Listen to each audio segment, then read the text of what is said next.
Yo, what's up guys? Welcome back to the channel. Yep, we are in my living room and I am set up for a quick headshot photo shoot with my wife, Dr. Ross.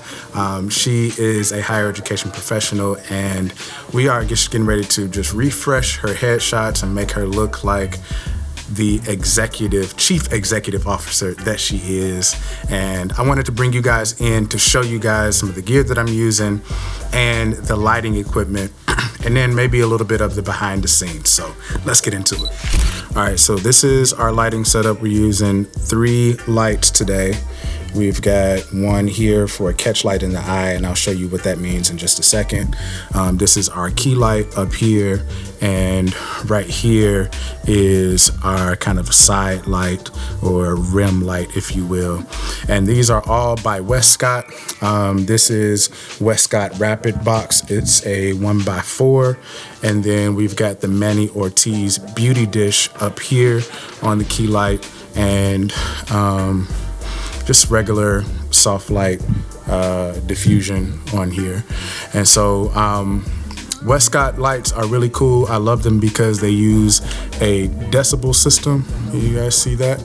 Yep. So most flashes use some kind of fraction to show the power of the lights, but here you can see Westcott uses the decibel system, which is much easier for me to understand. So the camera we're using today is the Canon R5, and we've got a 24-70 on there, and then all of the lights are powered by this FJ-X3 trigger.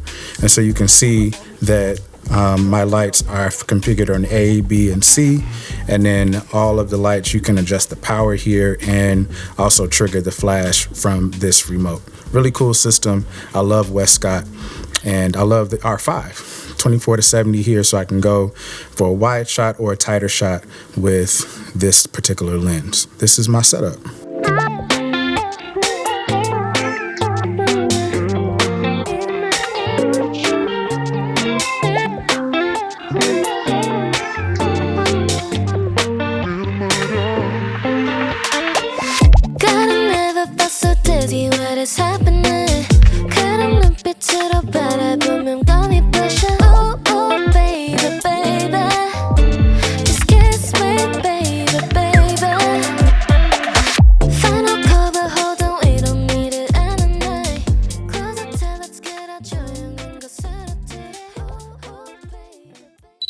Yo, let's take a quick break from this video so that I can tell you about the sponsor. Yep, that's right. It's me, Tone Ross Music and Media.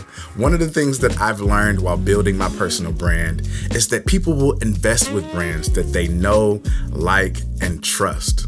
One of the best ways to build this connection is through social media content. Are you a business owner who's struggling to find their way through this ever-evolving landscape of social media and technology? Maybe you're a creative who needs help honing in on their skills, getting your business off the ground, and understanding the difference between gear that's absolutely necessary and gear that's the biggest, greatest, and latest.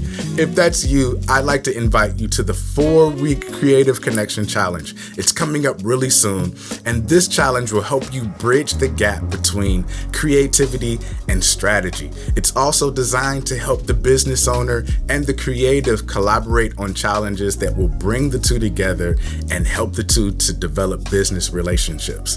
If you're interested in joining the challenge, all you have to do is scroll down below and click the button to register. It's coming up really soon, and I'm really looking forward to working with you build your business with social media content and helping you bridge the gap between strategy and creativity.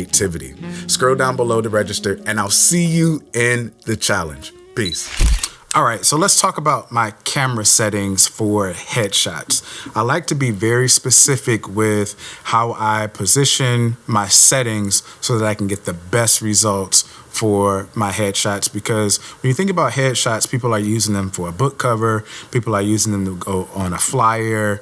It's very rarely that you take a headshot client and they're just using them for portraits, and that's it. You might have someone that just wants it for LinkedIn or what have you, but most times the headshot is going to be taken from your photo shoot environment and flipped by a graphic designer to a billboard, a book cover, a flyer, so on and so forth for social media, presentations, things of that nature. So let's take a look at my settings. So as I mentioned, I'm shooting with the Canon R5 on a 24-70, and I'm using the Westcott trigger right here on top.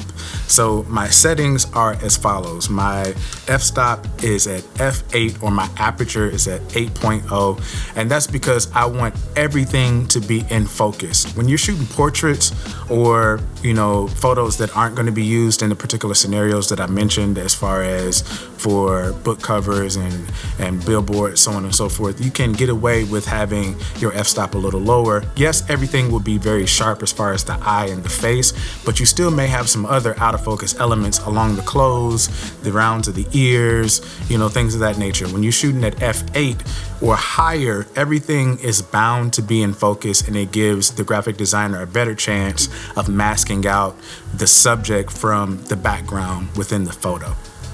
So the f-stop is at f8. My ISO is at 400, and my shutter speed is at 1/250th of a second.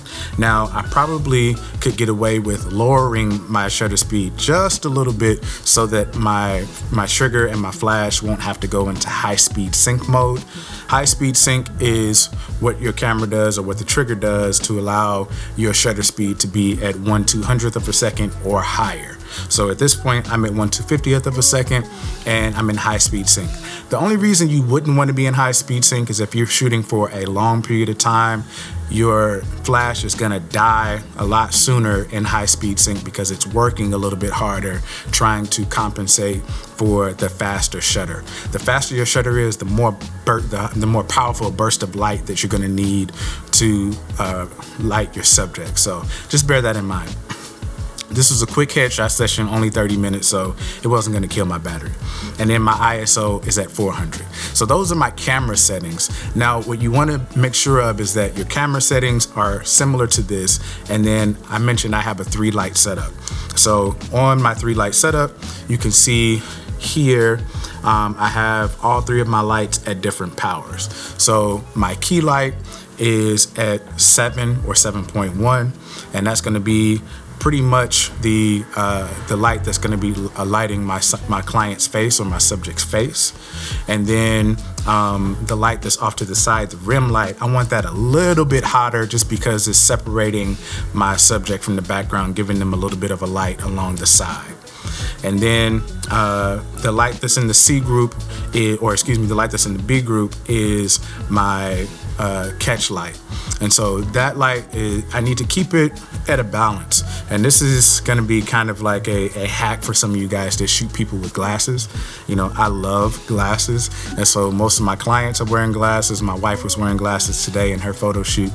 And so when you have the key light, or the eye light very hot, you're gonna be able to see that reflection a lot stronger when they're wearing glasses as opposed to when a person is not wearing glasses. So I was very judicious in my choice to be at the power of 4 for that. And that's, again, just putting a catch light in the eye. I'll give an example of that right here on the screen right now. And so the higher the power, the brighter that catch light will be, but you don't want to overpower it. You don't want to overdo it. It's just supposed to be a little bit of an accent, just like adding some more beauty into the eyes and the shape of the eyes for your client. So that's really it, you guys. That's my 3-light setup. Those are my settings for my lights and my trigger, and the settings for my camera on the R5. I was using the 24-70 lens, and most of the time I was right at about 50. Sometimes I went in just as close as 70 or somewhere in between. And I like having the versatility of a zoom lens on a 24-70 for shots or shoots like this. If you like what you see, please go ahead and like this video. Drop a comment down below letting me know if this was helpful, if you want to see more content like this, and please go ahead and subscribe. It definitely helps the channel to continue to grow, and we're just right there underneath 2,000 subscribers. So I'm really, really hopeful to get to that goal within the next couple of months. So subscribe to the channel, and I'll see you guys in the next one. Peace. Gotta never What is happening? 그런 눈빛으로 바라보면 감이